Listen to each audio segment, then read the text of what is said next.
Hi everyone, I'm so excited to be a part of reading the book Holes with you. I think that Mrs. Ollinger's idea was a great way for us to all stay connected and also to keep learning. So I am very happy to be the guest reader today for chapter 7. The shovel felt heavy in Stanley's soft, fleshy hands. He tried to jam it into the earth, but the blade banged against the ground and bounced off without making a dent. The vibrations ran up the shaft of the shovel and into Stanley's wrists, making his bones rattle. It was still dark. The only light came from the moon and the stars, more stars than Stanley had ever seen before. It seemed he had only just gotten to sleep when Mr. Pendanski came in and woke everyone up. Using all his might, he brought the shovel back down onto the dry lake bed. The force stung his hands, but made no impression on the earth. He wondered if he had a defective shovel. He glanced at Zero, about 15 feet away, who scooped out a shovelful of dirt and dumped it on a pile that was already almost a foot tall. For breakfast, they'd been served some kind of lukewarm cereal. The best part was the orange juice. They each got a pint carton. The cereal actually didn't taste too bad, but it smelled just like his cot. Then they filled their canteens, got their shovels, and were marched out across the lake. Each group was assigned a different area. The shovels were kept in a shed near the showers. They all looked the same to Stanley, although X-Ray had his own special shovel, which no one else was allowed to use. X-Ray claimed it was shorter than the others, but if it was only by a fraction of an inch. The shovels were 5 feet long, from the tip of the steel blade to the end of the wooden shaft. Stanley's hole would have to be as deep as his shovel, and he'd have to be able to lay the shovel flat across the bottom in any direction. That's why X-Ray wanted the shortest shovel. The lake was so full of holes and mounds that it reminded Stanley of pictures he'd seen of the moon. "If you find anything interesting or unusual," Mr. Pendanski had told him, "you should report it either to me or Mr. Sir when we come around with the water truck. If the warden likes what you found, you'll get the rest of the day off." "What are we supposed to be looking for?" Stanley asked him. "You're not looking for anything. You're digging to build character. It's just if you find anything, the warden would like to know about it." He glanced helplessly at his shovel. It wasn't effective. He was defective. He noticed a thin crack in the ground. He placed the point of his shovel on top of it, then jumped on the back of the blade with both feet. The shovel sank a few inches into the packed earth. He smiled. For once in his life, it paid to be overweight. He leaned on the shaft and pried up his first shovelful of dirt, then dumped it off to the side. "Only 10 million more to go," he thought.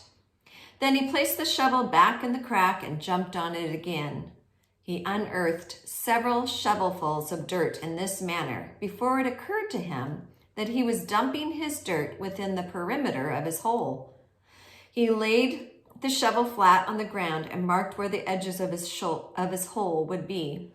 5 feet was awfully wide. Have you measured 5 feet yet? He moved the dirt he'd already dug up and passed his mark. He took a drink from his canteen. 5 feet would be awfully deep, too. The digging got easier after a while. The ground was hardest at the surface where the sun had baked a crust about 8 inches deep. Beneath that, the earth was looser, but by the time Stanley broke past the crust, a blister had formed in the middle of his right thumb, and it hurt to hold the shovel. Stanley's great-great-grandfather was named Ilya Yelnats. He was born in Latvia. When he was 15 years old, he fell in love with Myra Menk. He didn't know he was Stanley's great-great-grandfather. Myra Menk was 14. She would turn 15 in 2 months, at which time her father had decided she should be married. Elia went to her father to ask for her hand, but so did Igor Barkov, the pig farmer. Igor was 57 years old. He had a red nose and fat, puffy cheeks.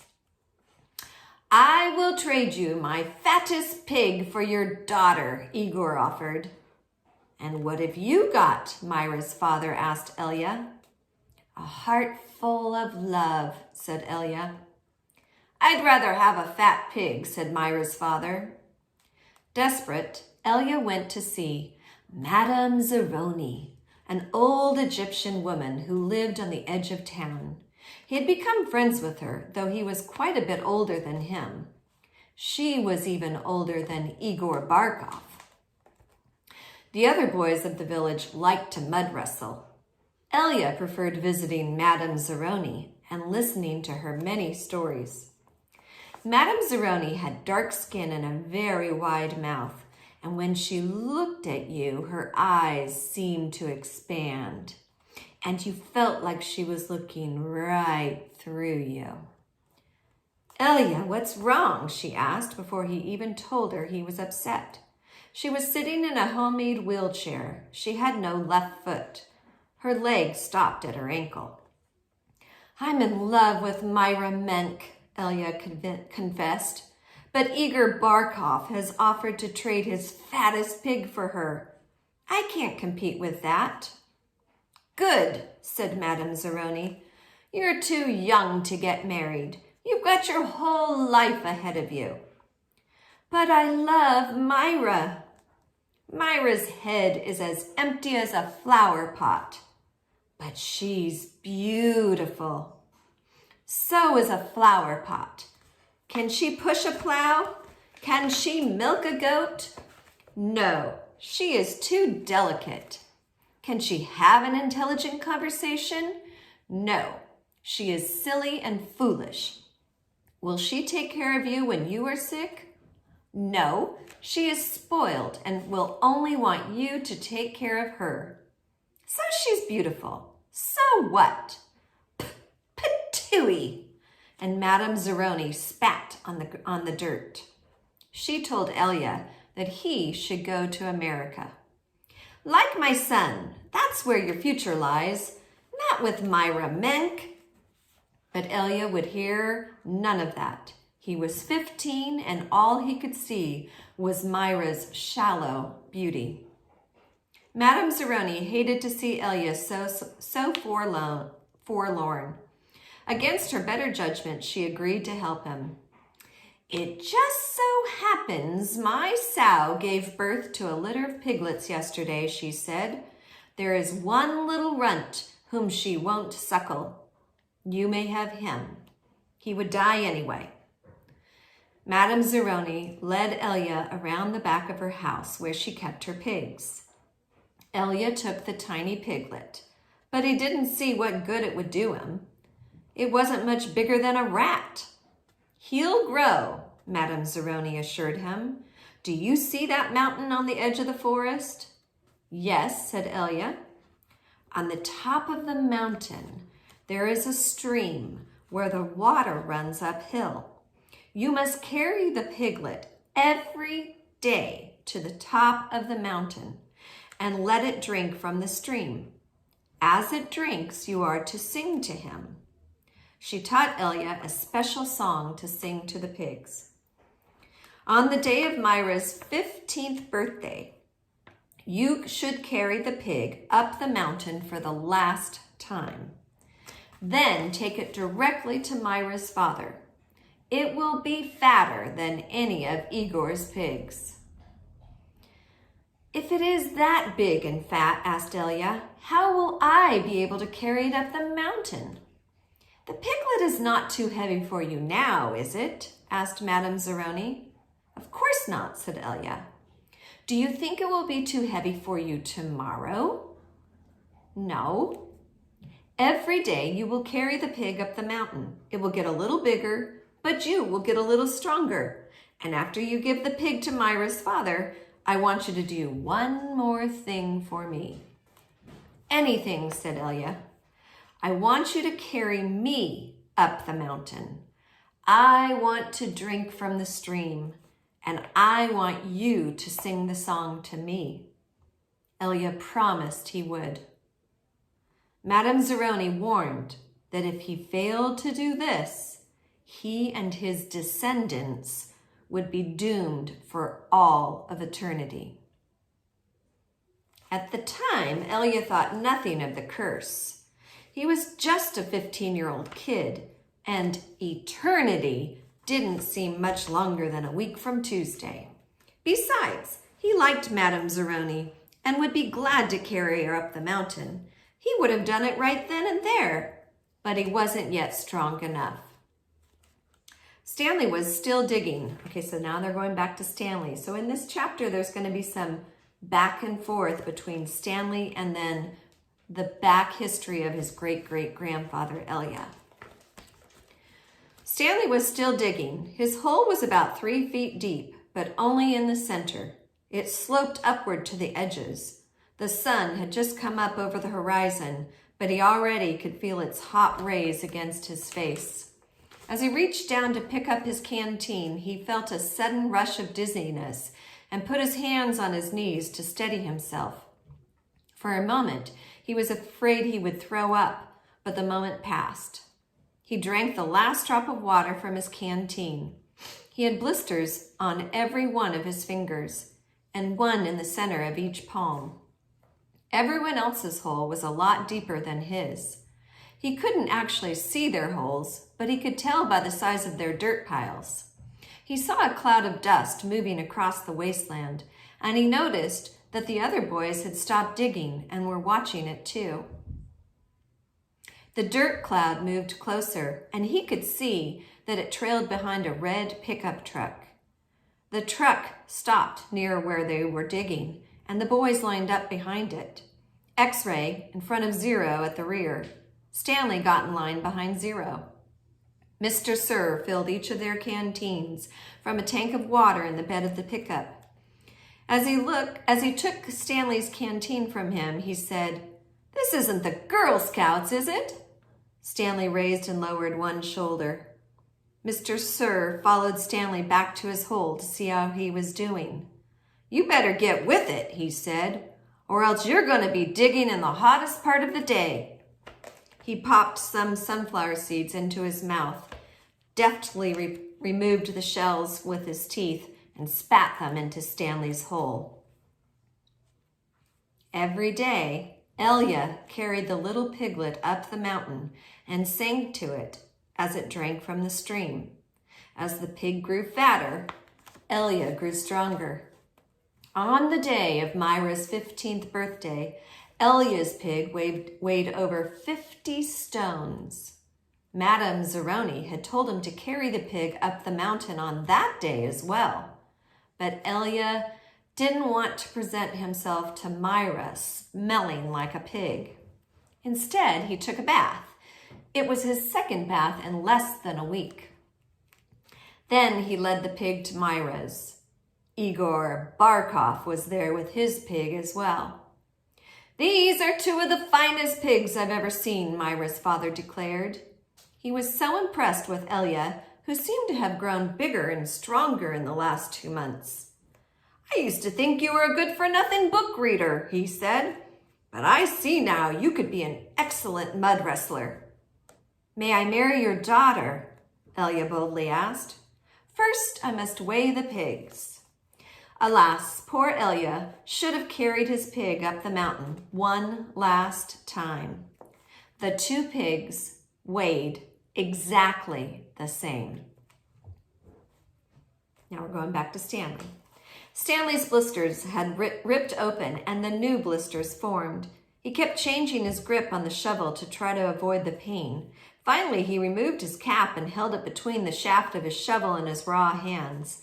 This helped, but the digging was harder because the cap would slip and slide. The sun beat down on his unprotected head and neck. Though he tried to convince himself otherwise, he'd been aware for a while that his piles of dirt were too close to his hole. The piles were outside his 5-foot circle, but he could see he was going to run out of room. Still, he pretended otherwise and kept adding more dirt to the piles that he would eventually have to move. The problem was that when the dirt was in the ground, it was compacted. It expanded when it was excavated. The piles were a lot bigger than his hole was deep. It was either now or later. Reluctantly, he climbed up out of his hole and once again dug his shovel into his previously dug dirt. Myra's father got down on his hands and knees and closely examined each pig from tail to snout. "These are 2 of the finest pigs I've ever seen," he said at last. "How am I to decide? I have only one daughter." "Why not let Myra decide?" suggested Elia. "That's preposterous," exclaimed Igor, expelling saliva as he spoke. "Myra is just an empty-headed girl," said her father. "How can she possibly decide when I, her father, can't?" "She knows how she feels in her heart," said Elia. Myra's father rubbed his chin. Then he laughed and said, "Why not?" He slapped Elia on the back. "Doesn't matter to me. A pig is a pig." He summoned his daughter. Elia blushed when Myra entered the room. "Good afternoon, Myra," he said. She looked at him. "You're Elia, right?" she asked. "Myra," said her father, "Elia and Igor have each offered a pig for your hand in marriage. It doesn't matter to me. A pig is a pig, so I will let you make the choice. Whom do you wish to marry?" Myra looked confused. "You want me to decide?" "That's right, my blossom," said father. "Gee, I don't know," said Myra. "Which pig weighs more?" "They both weigh the same," said the father. "Golly," said Myra. "I guess I should choose Elia." "No, Igor." "No, Elia." "No, Igor." I know. I'll think of a number between 1 and 10. I'll marry whoever guesses the closest number. Okay, I'm ready. 10, guessed Igor. Elia said nothing. "Elia," said Myra, "what number do you guess?" Elia didn't pick a number. "Marry Igor," he muttered. "You can keep my pig as a wedding present." The next time the water truck came, it was driven by Mr. Pendanski, who also brought sack lunches. Stanley sat with his back against a pile of dirt and ate. He had a bologna sandwich, potato chips, and a large chocolate chip cookie. "How you doing?" asked Magnet. "Not real good," said Stanley. "Well, the first hole's the hardest," Magnet said. Stanley took a long, deep breath. He couldn't afford to dawdle. He was way behind the others, and the sun just kept getting hotter. It wasn't even noon yet, but he didn't know if he had the strength to stand up. He thought about quitting. He wondered what they would do to him. What could they do to him? His clothes were soaked with sweat. In school, he had learned that sweating was good for you. It was nature's way of keeping you cool. So why was he so hot? Using his shovel for support, he managed to get to his feet. "Where are we supposed to go to the bathroom?" he asked Magnet. Magnet gestured with his arms to the great expanse around them. "Pick a hole. Any hole," he said. Stanley staggered across the lake, almost falling over a dirt pile. Behind him, he heard Magnet say, "But first, make sure there's nothing living in it." After leaving Myra's house, Elia wandered aimlessly through the town until he found himself down by the wharf. He sat on the edge of the pier and stared down into the cold, black water. He could not understand how Myra had trouble deciding between him and Igor. He thought she loved him. Even if she didn't love him, couldn't she see what a foul person Igor was? It was like Madame Zeroni had said. Her head was as empty as a flower pot. Some men were gathering on the dock, and he went to see what was going on. A sign read, "Deckhands wanted. Free passage to America." He had no sailing experience, but the ship's captain signed him aboard. The captain could see that Elia was a man of great strength. Not everybody could carry a full-grown pig up the side of a mountain. It wasn't until the ship had cleared the harbor and was heading out across the Atlantic that he suddenly remembered his promise to carry Madame Zeroni up the mountain. He felt terrible. He wasn't afraid of the curse. He thought that was a lot of nonsense. He just felt bad because he knew Madame Zeroni had wanted to drink from the stream before she died. Zero was the smallest kid in Group D, but he was the first one to finish digging. "You're finished?" Stanley asked enviously. Zero said nothing. Stanley walked to Zero's hole and watched him measure it with his shovel. The top of his hole was a perfect circle, and the sides were smooth and steep. Not one dirt clod more than necessary had been removed from the earth. Zero pulled himself up to the surface. He didn't even smile. He looked down at his perfectly dug hole, spat in it, then turned and headed back to the camp compound. "Zero's one weird dude," said Zigzag. Stanley would have laughed, but he didn't have the strength.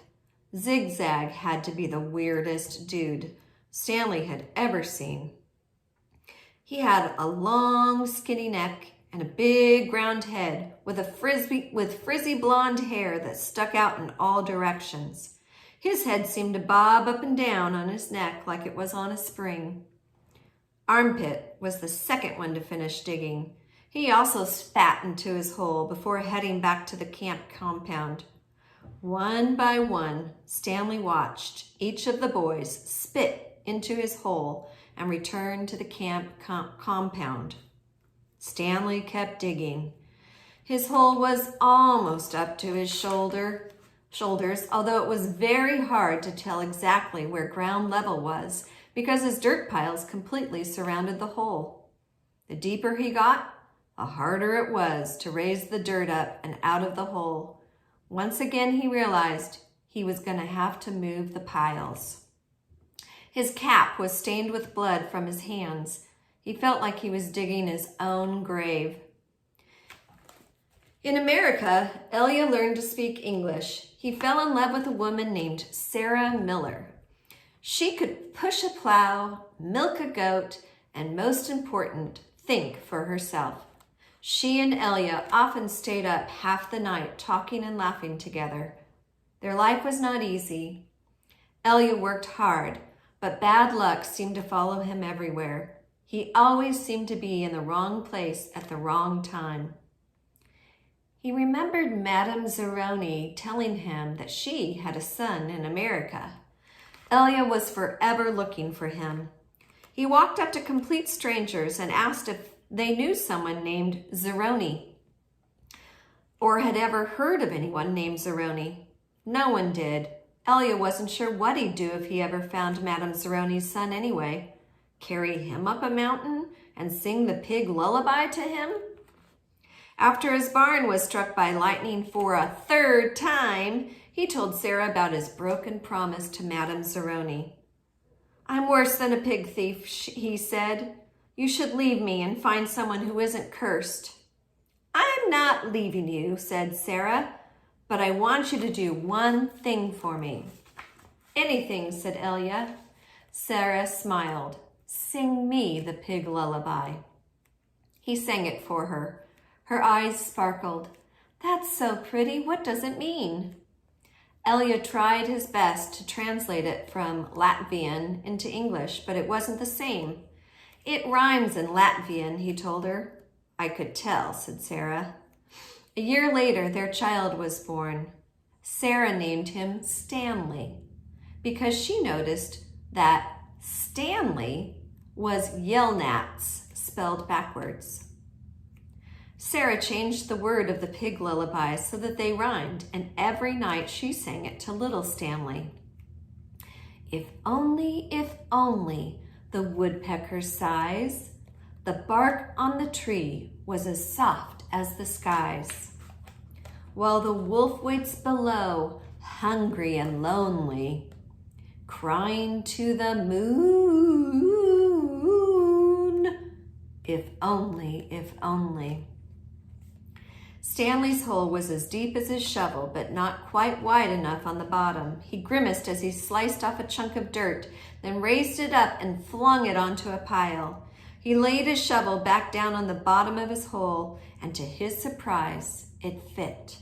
He rotated it and only had to chip off a few chunks of dirt here and there before it could lie flat across his hole in every direction.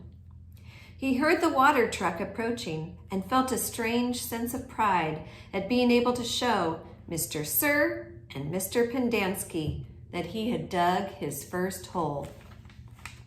He put his hands on the rim and tried to pull himself out. He couldn't do it. His arms were too weak to lift his heavy body. He used his legs to help, but he just didn't have any strength. He was trapped in his hole. It was almost funny, but he wasn't in the mood to laugh. Stanley, he heard Mr. Pendanski yell. Using his shovel, he dug 2 footholes in the hole wall. He climbed out to see Mr. Pendanski walking over to him. I was afraid you'd fainted, Mr. Pendanski said.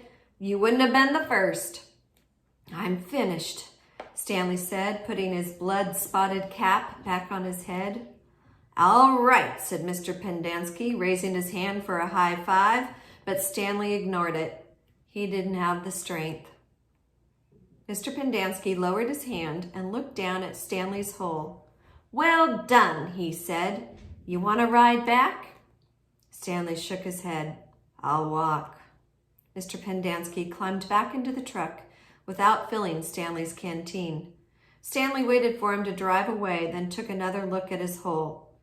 He knew it was nothing to be proud of, but he felt proud nonetheless. He sucked up his last bit of saliva and spat. And that's the end of chapter 7. Thanks for listening. Be safe. Stay healthy.